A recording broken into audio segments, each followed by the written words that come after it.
जाती है। अब पृथ्वी ने पूछा, प्रभु यज्ञोपवीत का क्या माप है? आप ये मुझे स्पष्टता बताने की कृपा करें।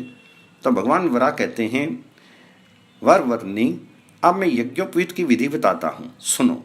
मेरी क्रीड़ा भूमि के जो दक्षिण का छोर है, वहाँ से लेकर उत्तर सिरे तक की जो सीमा है, इसी को यज्ञोपवीत की सीमा कही गई है। इसी क्रम से दक्षिण से आरंभ करके उत्तर की सीमा पर यात्रा समाप्त करनी चाहिए। घर से बाहर होने पर जब तक स्नान ना करें तब तक मौन रहने का नियम है। स्नान करने के उपरांत भगवान श्री कृष्ण की पूजा करना परम आवश्यक है। इसके बाद बोला जा सकता है। स्नान समाप्त होने पर क्रमशः देवादि देव श्री कृष्ण की पूजा, यज्ञ, प्यसनी गऊ का दान, स्वर्ण एवं धन का वितरण, ब्राह्मणों को भोजन कराए। इस प्रकार कर्म करने वाला व्यक्ति पुनः संसार में लौटकर नहीं आता है, वह मेरे धाम को प्राप्त हो जाता है। इस अर्धचंद्र तीर्थ में जिसकी मृत्यु होती है या औधर्वदेही क्रिया होती है, वे सभी स्वर्ग में जाते हैं।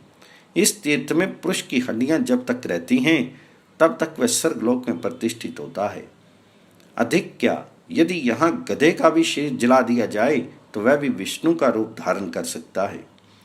मथुरा के प्राणी मेरे ही रूप हैं। उनके तृप्त होने से मैं तृप्त होता हूँ, इसमें संशय नहीं है। इस विषय में गरुड़ का एक आख्यान सुनो। एक बार वे श्री कृष्ण दर्शन की अभिलाषा से मथुरा आए, देखा कि यहाँ के सभी निवासी कृष्ण के रूप थे। अंत में वे जैसे तैसे भगवान जी के पास पहुँचे और उनकी बड़ी स्तुति की। उनकी स्तुति सुनकर भगवान जी ने कहा, गरुड़, तुम किस उद्देश्य से मथुरा आए हो और किस लिए ये मेरी स्तुति कर रहे हो? सभी बातें स्पष्ट बताओ। तो गरुड़ कहने लगे, भगवान, मैं आपके कृष्ण रूप के दर्शन की अभिलाषा से मथुरा आया था, पर यहाँ के सभी निवासी मुझे आपके ही स्वरूप दिखे। मेरी दृष्टि में मथुरा की सारी जनता एक समान प्रतीत होने लगी। सबको एक समान देखकर मैं मुंह में पड़ गया हूँ। गरुड़ की ये बात सुनकर श्री हरि मुस्कुराए और मधुर वाणी में इस प्रकार बोले। श्री कृष्ण ने कहा, गरुड़, मथुरा के निवासियों का जो रूप है वह मेरा ही रूप है। पक्षीराज, जिनके भीतर पाप भरे हैं, वे ही मथुरा वासियों को मुझसे भिन्न देखते हैं। इस प्रकार कहकर भगवान कृष्ण तत्क्षण वहीं अंतर ध्यान हो गए और गरुड़ भी वहां से बैकुंठ चले गए। यहाँ मरकर मनुष्य, पशु, पक्षी अथवा तिर्यक योनि के कीड़े पतंगे तक भी सब के सब चार भुजा वाले विष्णु के रूप बन जाते हैं। ये नितांत निश्चित है। देवी, यहाँ आकर श्री कृष्ण को बहन भगवती, एकांक्षा, उनकी माता यशोदा देवी, देवकी तथा महाविद्येश्वरी देवियों का अवश्य दर्शन करना चाहिए। यहाँ के विश्रांति तीर्थ, दीर्घ विष्णु और केशव के दर्शन करने से सभी देवताओं के दर्शन एवं पूजन का पुण्य फल प्राप्त होता है। गोकर्ण और सरस्वती की महिमा में भगवान वराह कहते हैं, वसुंधरे, अब एक दूसरा प्राचीन इतिहास बतलाता हूँ, उसे सुनो। बहुत पहले मथुरा में वसुकर्ण नामक एक प्रसिद्ध वैश्य रहता था। उसकी स्त्री सुशीला बड़ी सद्गुणवती, पर उसे कोई संतान नहीं थी। एक दिन जब वह वैश्य पत्नी सरसी नदी के तट पर अनेक पुत्रवती स्त्रियों को देखकर एकांत में खिन्न होकर रो रही थी, तो एक मुनि के हृदय में बड़ी दया आई और उन्होंने उससे पूछा, सुभगे, तुम कौन हो और क्यों रो रही हो? इस पर सुशीला ने कहा, मैं एक पुत्रहीना स्त्री हूँ, पर मेरी सभी सखियाँ पुत्रवती हैं, यही मेरे खेद का कारण है। इस पर मुनि ने कहा, देवी, भगवान गोकर्ण की कृपा से तुम्हें पुत्र मिलेगा। तुम अपने पति के साथ उसकी आराधना करो और स्नान, दीपदान, उपहार एवं अनेक प्रकार के जप और स्तोत्रों द्वारा उन्हें प्रसन्न करने का प्रयत्न करो। मुनि के इस उपदेश को सुनकर वह स्त्री उन्हें प्रणाम करके अपने घर गई और इससे अपने पति को अवगत कराया। इस पर वसुकर्ण ने उससे कहा, देवी, मुनि ने जो बात कही है वह मुझे भी आशाप्रद और अनुकूल जान पड़ती है। अब वैश्य दंपति प्रतिदिन सरस्वती नदी में स्नान करके पुष्प, धूप, दीप आदि के द्वारा गोकर्ण महादेव की आराधना करने लगे। इस प्रकार 10 वर्ष बीत जाने पर भगवान शंकर उन पर प्रसन्न हुए और उन्हें रूपवान एवं गुणी पुत्र प्राप्ति का वर दिया। फिर 10वें महीने में सुशीला के एक सुंदर पुत्र उत्पन्न हुआ। वसुकर्ण ने पुत्र जन्म उत्सव के समय हजारों गवें, बहुत से स्वर्ण तथा वस्त्रों का दान किया। भगवान गोकर्ण की कृपा से उत्पन्न होने के कारण उस बालक का नाम भी गोकर्ण रखा। फिर यथा समय उसके अन्नप्राशन, चूड़ाकरण तथा यज्ञोपवीत आदि संस्कार कराए और वैवाहिक गौदान कराया।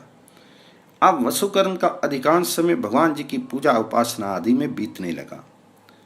इधर गोकर्ण भी युवावस्था में पहुंच गया, पर उसे कोई पुत्र नहीं हुआ। अतः पिता ने उसके 3 और विवाह कर दिए। इस प्रकार उसकी 4 भार्याएं होगी, जो सभी परम सुंदरी, वह रूप और उत्तम गुणों से संपन्न थी। फिर भी किसी को संतान सुख सुलभ नहीं हो सका। अतः गोकर्ण ने भी पुत्र प्राप्ति के लिए धर्म कृत्य आरंभ किए और अनेक वापी, कूप, तालाब, मंदिर आदि निर्माण कराए। पानी के लिए पोसले तथा भोजन के लिए सदावर्त की भी व्यवस्था की। उसने गोकर्ण शिव के सन्निकट ही पश्चिम दिशा में भगवान चक्रपाणि का एक बहुत बड़ा मंदिर बनवाया और एक विशाल उद्यान लगवाया, जिसमें अनेक प्रकार के वृक्ष और पुष्प भी लगवाए। वे चारों स्त्रियां मंदिर में जाकर भगवान जी की पूजा अर्चा करती। इस प्रकार धर्म निष्ठा में प्रवृत्त गोकर्ण के जब सारे धन धान्य धीरे धीरे समाप्त हो गए तो उन्हें चिंता हुई।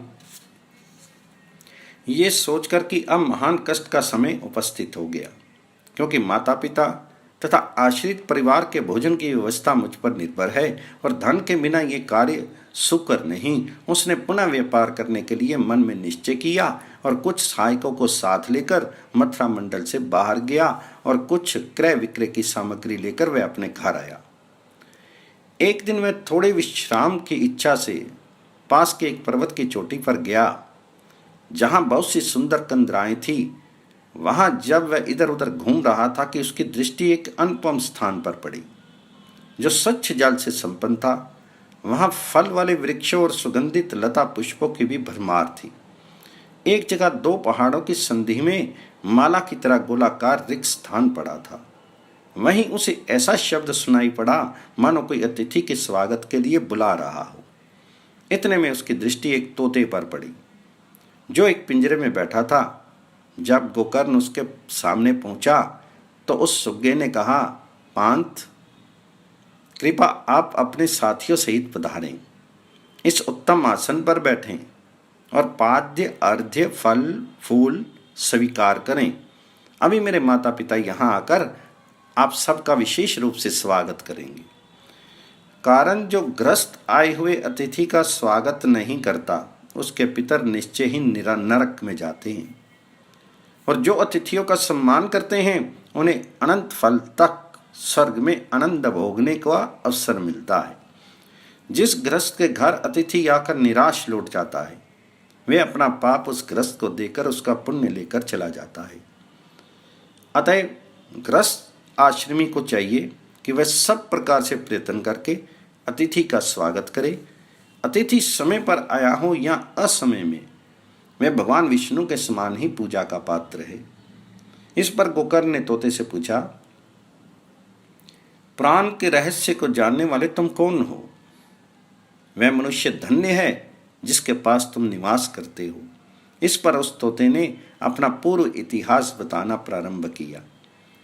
वो बोला, पांत, बहुत पहले की बात है। एक बार सुमेरु गिरि के उत्तर भाग में, जहां महर्षियों का निवास है, मुनिवर शुकदेव तपस्या कर रहे थे। वे प्रतिदिन पुराणों एवं इतिहासों का प्रवचन करते, जिसे सुनने के लिए असित, देवल, मार्कंडे, भारद्वाज, यवकृत, भृगु, अंगरा, तैतिरी, रैभ्य, कण्व, मेधातिथि, कृत, तंतु, सुमंतु, वसुमान, एकत, द्वित, वामदेव, अश्वशिरा, त्रिशीर्ष तथा गोतमोदर एवं अन्य भी अनेक वेदज्ञ ऋषि, महर्षि, सिद्ध देवता, पन्नग और गुहक आदि आते तथा धर्म संहिता के विषय में शंकाओं का निराकरण करते। उस समय मैं वामदेव मुनि का दुराचारी शिष्य शुकोदर था। मेरे बचपन से ही ऐसा स्वभाव बन गया था कि जहां धर्म कथा या नीतियों पर विचार होता वहां मैं अश्रद्धालु बनकर आगे पहुंच जाता और बारंबार तर्क वितर्क करके प्रश्न करता रहता। गुरुजी मुझे अन्यायवादी बताकर सदा रोकते रहते, पर मेरी प्रकृति नहीं गई। वहां भी मैंने एक दिन यही किया। यद्यपि मेरे गुरुजी ने तथा बहुत से प्रधान मुनियों ने मुझे बहुत रोका, किंतु मैंने उनके वचन की अवहेलना कर दी। तब शुकदेव जी ने क्रोध के आवेश में आकर मुझे शाप दे दिया और कहा कि यह बड़ा ही बकवादी है, अतः जैसा इसका नाम है उसी के अनुसार ये शुक अर्थात तोता पक्षी हो जाए। बस क्या था, मैं तुरंत तोता बन गया। फिर मुनियों की प्रार्थना पर उन्होंने कहा इसका रूप तो पक्षी का होगा, परंतु ये प्राणों का जानकार होगा और संपूर्ण शास्त्रों के अर्थ इसे अवगत होंगे और अंत में मथुरा में मरकर यह ब्रह्मलोक को प्राप्त होगा। इसके बाद मैं वहां से उड़कर इस हिमालय पर्वत पर आकर इस गुहा में रहने लगा और सावधानी से सदा मथुरा का नाम जपता रहता हूं। फिर मैं एक बहेलिए के चुंगल में फंस गया, जिससे इस पिंजरे में रहना पड़ता है। अब गोकर्ण कहने लगा, भद्र, मैं पाप नाशनी मथुरापुरी में रहता हूँ और व्यापार से थककर विश्राम के विचार से यहाँ आया हूँ। इधर इन दिनों में इस प्रकार की बात हो ही रही थी कि शबर की स्त्री जो उस समय सो रही थी कुछ आहट पाकर नींद से जग गई। तोते ने उससे कहा, माँ, ये अतिथि रूप में यहाँ पधारे हैं, अतः पूज्य हैं। इस पर वह स्वागत का सामान संग्रह करने लगी। इसी बीच शबर भी आ पहुंचा। तोते ने उसे भी अतिथि सत्कार की सलाह दी। उसने गोकर्ण को प्रणाम किया, उसकी पूजा करके स्वादिष्ट फल तथा सुगंधपूर्ण पेय पदार्थ समर्पण करके उससे कुछ वार्तालाप किया। फिर पूछा, अतिथि देव, कहिए मैं आपकी क्या सेवा करूं? तो गोकर्ण ने कहा, मित्र, यदि स्वागत सत्कार के अतिरिक्त तुम मुझे अन्य कुछ भी देना चाहते हो तो मुझे इस तोते को ही दे दो। मैं इसे मथुरा में ले जाऊंगा और अपने पुत्र के रूप में रखूंगा। इस पर शबर बोला, क्या इसके बदले हमें तुम यमुना स्नान का फल दे सकते हो? इस तोते ने मुझे बताया है कि कोई नीच योनि में अथवा जन्म से राक्षसी क्यों ना हो, यदि वे मथुरावास, संगम स्नान एवं द्वादशी व्रत करता है तो उसे अभीष्ट गति प्राप्त हो जाती है। जो संगम में स्नान तथा भगवान गोकर्णेश्वर का दर्शन करता है वे यमपुरी में नहीं जाता, उसे भगवान श्री हरि के लोक की ही प्राप्ति होती है। इस पर गोकर्ण ने स्वीकृति दे दी। भगवान वरा कहते हैं, वसुंधरे, इस प्रकार गोकर्ण ने शबर से मथुरा स्नान के बदले उस सुग्गे को प्राप्त करके मथुरा नगर के लिए प्रस्थान किया और वहां पहुंचकर उस तोते को अपने माता पिता को सौंप दिया तथा उसका परिचय भी दे दिया। फिर कुछ दिनों के बाद वह व्यापार करने के लिए उस तोते को अपने साथ लेकर अपने सहकर्मियों के साथ समुद्र मार्ग से चल पड़ा। इसी बीच एक दिन प्रतिकूल वायु चलने से समुद्र में सहसा भयंकर तूफान आ गया, जिससे सभी पोत यात्री घबरा गए और गोकर्ण को लक्ष्य करके कहने लगे, कोई निष्कृत एवं पापी व्यक्ति इस जहाज पर चढ़ गया है, जिसके कारण हमारी ये दुर्दशा हुई एवं हम सभी मरे जा रहे हैं। गोकर्ण ने तोते के सामने अपनी दयनीय स्थिति रखी और कहा कि पुत्रहीन व्यक्ति की बड़ी दुर्गति होती है। यहाँ जहाज में जितने व्यक्ति हैं उनके बीच में मैं ही सबसे बड़ा पापी हूँ। अब क्या करना उचित है ये तुम ही जानते हो। तो तोते ने कहा, पिताजी आप खेद मत करें, मैं अभी एक उपाय करता हूँ। इस प्रकार गोकर्ण को आश्वासन देकर वह तोता उड़ा और ध्रुव की ओर उत्तर दिशा में बढ़ता गया। आगे 1 योजन के ऊंचे पर्वत की चोटी पड़ी, जिसे लांघकर वह भगवान विष्णु के सुंदर मंदिर के पास पहुंचा, जिसके प्रकाश से सब वहां बड़ी शोभा हो रही थी। उसके भीतर प्रवेश करके उसने कहा, यहाँ ये कौन देवता विराज रहे हैं? मैं उनसे जानना चाहता हूँ कि अपार कठिनाई को पार करने वाले पुण्य आत्मा पुरुष की भांति मेरे पिताजी इस घोर समुद्र को कब पार कर सकेंगे। वह सुग्गा इस चिंता में ही था कि वहां एक देवी आई, जिसके हाथ में एक स्वर्ण पात्र था। उसने विष्णु की पूजा की और नमो नारायणाय कहकर एक उत्तम आसन पर बैठ गई। अभी पल मात्र ही समय बीता होगा कि फिर वहां वैसी असंख्य रूपवती देवियां आ गई और वे सभी नृत्य गान वाद्य से देव अर्चन करके वापस चलेगी। वहीं जटायु के वंश के कुछ पक्षी भी थे। उन्होंने उस सुग्गे से पूछा, तुम यहाँ कैसे पहुंचे? क्योंकि अगाध जल से परिपूर्ण समुद्र को पार करना साधारण काम नहीं है। इस पर तोते ने उत्तर दिया, मेरे पिताजी की वायु की तेज गति में समुद्री जहाज पर बड़ी कठिनाई का अनुभव कर रहे हैं, उनकी रक्षा के लिए ही मैं यहाँ आया हूँ।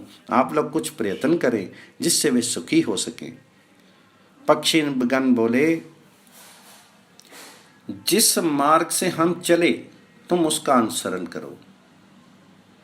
हम पाद विन्यास से ही समुद्र में चलकर चोचों से मकर नक्र आदि का संहार कर डालेंगे। इससे तुम्हारे साथ तुम्हारे पिता भी समुद्र तर जाएंगे।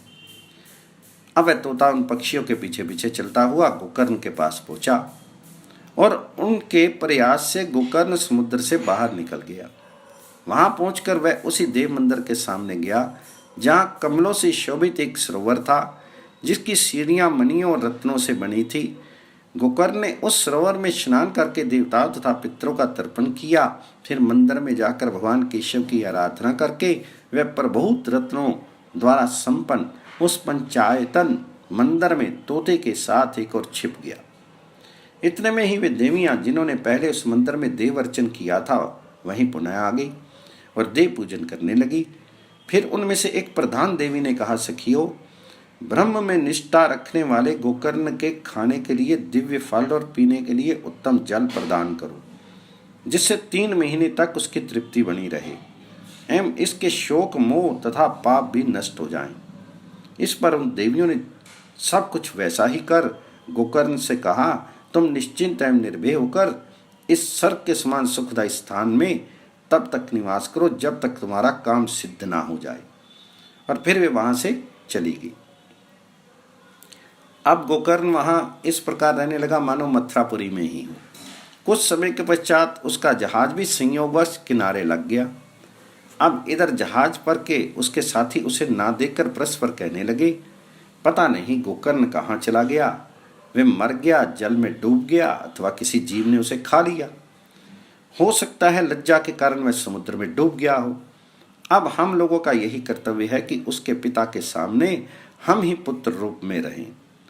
उपार्जित रत्नों में से जितना भाग गोकर्ण का हो वह उसके पिता को हम सौंप दें। उधर गोकर्ण का मन बड़ा शोकाकुल था। उसने तोते से माता पिता के हित की बात पूछी तो सुग्गे ने कहा, मैं तुच्छ पक्षी आपको वहां ले चलूं ये मेरी शक्ति से बाहर है। हाँ, मैं आपकी आज्ञा से आकाश मार्ग से मथुरा जाकर तथा आपकी बात उनके पास तथा उनका संदेश आपके पास पहुंचा सकता हूँ। गोकर्ण ने कहा, पुत्र ठीक है, यही करो। तुम मथुरा जाओ और मेरी अवस्था पिताजी से बता दो और वहां से फिर शीघ्र वापस आ जाओ। अब वह सुग्गा मथुरा पहुंचा और गोकर्ण की सारी स्थिति उसके पिता से बता दी। इस विषम परिस्थिति को सुनकर माता पिता को दारुण दुख हुआ और बहुत देर तक उनकी आंखों से अश्रुधारा गिरती रही। फिर उस सुग्गे के प्रति उनके मन में बड़ा स्नेह हुआ। उन्होंने कहा, विहंगम, तुमने धर्म के अनुकूल नीतिपूर्ण वृत्तांत कहकर हमारे जीवन रक्षा के लिए बड़ा उत्तम कार्य किया है। इस प्रकार उस पक्षी ने अपनी बुद्धि एवं विद्या के बल से पुत्र शोक के कारण अत्यंत दुखी गोकर्ण के वृद्ध माता पिता को पूर्ण शांति प्रदान की। इधर गोकर्ण के 20 साथी भी वसुकर्ण के पास प्रभुत रत्न लेकर आए। उनके पास अतुल रत्न राशि थी, अतः वसुकर्ण के प्रति उन सब ने पुत्र जैसा ही व्यवहार किया और फिर उनकी आज्ञा लेकर वे अपने अपने घर चले गए। गोकर्ण का दिव्य देवियों से वार्तालाप तथा मथुरा में जाना। भगवान वरा कहते हैं, शुभे, गोकर्ण ने दिव्य देवियों के आदेश से उस मंदिर में 13 दिनों की आराधना आरंभ की। इस बीच वे देवियां भी यथा समय आकर नृत्य करती। इसी बीच एक दिन गोकर्ण ने उन सभी देवियों को अत्यंत ग्लान, निस्तेज और दुखी देखा। वह सोचने लगा कि शास्त्रों में ठीक ही कहा गया है कि पुत्रहीन पुरुष की सद्गति नहीं होती। मुझ पापात्मा के दोष से ये देवियां भी इस स्थिति में आ गई हैं, मानो इन्हें बुढ़ापे ने घेर लिया है।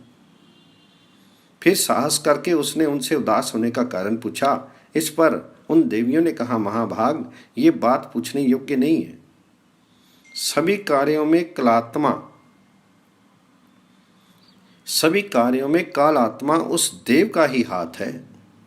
पर गोकर्ण बार बार आग्रह पूर्वक उन्हें प्रणाम करके इस प्रश्न को पूछता ही रहा और उनके ना बतलाने पर तो उसने समुद्र में डूबकर अपने प्राण त्याग करने की बात भी कही। उसके ऐसा कहने पर उन देवियों में से ज्येष्ठा देवी ने कहा, दुख तो उसी व्यक्ति के सामने कहना चाहिए जो उसे दूर कर सके। फिर भी बताती हूं, मथुरा नाम से प्रसिद्ध एक दिव्यपुरी है जिसके प्रभाव से मनुष्य मुक्ति पाने का अधिकारी बन जाता है। इस समय अयोध्या नरेश चतुर्मास्य व्रत करने के विचार से अपनी चतुरंगनी सेना के साथ वहीं गए हैं। वहां विष्णु के 5 मंदिर तथा अनेक फुलवारियां हैं, पर उनके सेवकों ने उन बगीचों को नष्ट भ्रष्ट कर दिया। इतना कहकर वह तथा सभी देवियां एक साथ रोने लगी। इससे गोकर्ण अत्यंत दुखी हो गया। फिर उसने उन्हें प्रणाम करके और हाथ जोड़कर सबको सांत्वना देते हुए मधुरवाणी में उनसे कहा, देवियों, यदि मैं अयोध्या के राजा से मिला तो ये दुर्व्यवहार अवश्य बंद करा दूंगा, परंतु इस समय प्रतिकूल प्रारब्ध ने मुझे सर्वथा वंचित कर रखा है। गोकर्ण के इस प्रकार कहने पर देवियों ने उस वैश्य से पूछा, तुम कौन हो और कहां से आए हो? गोकर्ण ने अपना नाम पता बताकर फिर उनका परिचय पूछा तो उन्होंने अपने को उद्यान अधिष्ठात्री देवी बतलाया। इस पर गोकर्ण ने उनसे पूछा, देवियों, संसार में बगीचा लगाने वाले को क्या फल मिलता है तथा जो कुआं तथा देव मंदिर का निर्माण करता है उसे कौन सा पुण्य फल प्राप्त होता है? आप ये सब हमें बताने की कृपा करें। इस पर वे बोली, आर्य, ब्राह्मण, क्षत्रिय, वैश्य इन द्विजाति वर्णों के लिए धर्म का पहला साधन है इष्ट पूर्त का पालन करना। इष्ट के प्रभाव से स्वर्ग मिलता है और पूर्त से मोक्ष। जो पुरुष बिगड़ते हुए वापी, कुआं, तालाब तथा देव मंदिरों का जीर्णोद्धार कराता है वह पूर्त के पुण्य फल का भागी होता है। भूमिदान और गौदान करने से पुरुषों के लिए जो पुण्य बताया गया है वैसा ही फल वृक्षों के लगाने से मानव प्राप्त कर लेते हैं। एक पीपल अथवा एक नींब, एक बड़, 10 फूल वाले वृक्ष, 2 अनार, 2 नारंगी और 5 आम्र के वृक्षों का जो आरोपण करता है वह नरक में नहीं जाता। जिस प्रकार सुपुत्र कुल का उद्धार कर देता है तथा प्रयत्न पूर्वक नियम से किया गया अतिकृच्छ व्रत उद्धारक होता है, वैसे ही फलों और फूलों से संपन्न वृक्ष अपने स्वामी का नरक से उद्धार कर देते हैं। भगवान वरा कहते हैं, पृथ्वी, मालती प्रवृत्ति पुष्प जाति तथा वृक्षों की यज्ञांग साधन भूता, फल प्रदाता छाया एवं ग्रह उपयोग आदि से संबंध ज्येष्ठा देवी के साथ इस प्रकार वार्तालाप करने के बाद गोकर्ण कहने लगा, अहो, महान दुख की बात है कि मैं अपने माता पिता को भूल गया और उसे मूर्छा आ गई। फिर उन देवियों ने गोकर्ण के मुख पर जल छिड़के जिससे उसकी चेतना लौटी। फिर देवियों ने उसे आश्वासन दिया और पूछा, आर्य, जहाँ से तुम आए हो वहाँ की बातें बताओ। गोकर्ण ने कहा, देवियों, मेरा निवास मथुरा में है। वहाँ मेरे वृद्ध माता पिता और मेरी 4 पतिव्रता पत्नियाँ हैं। वहाँ मेरा एक उद्यान और देवता का मंदिर भी है। इस पर ज्येष्ठा देवी ने कहा, अनघ, यदि तुम्हें मथुरा जाने की उत्कट अभिलाषा है तो मैं तुम्हें वहाँ आज ही पहुँचा सकती हूँ। इससे हमें भी मथुरापुरी का दर्शन सुलभ हो जाएगा।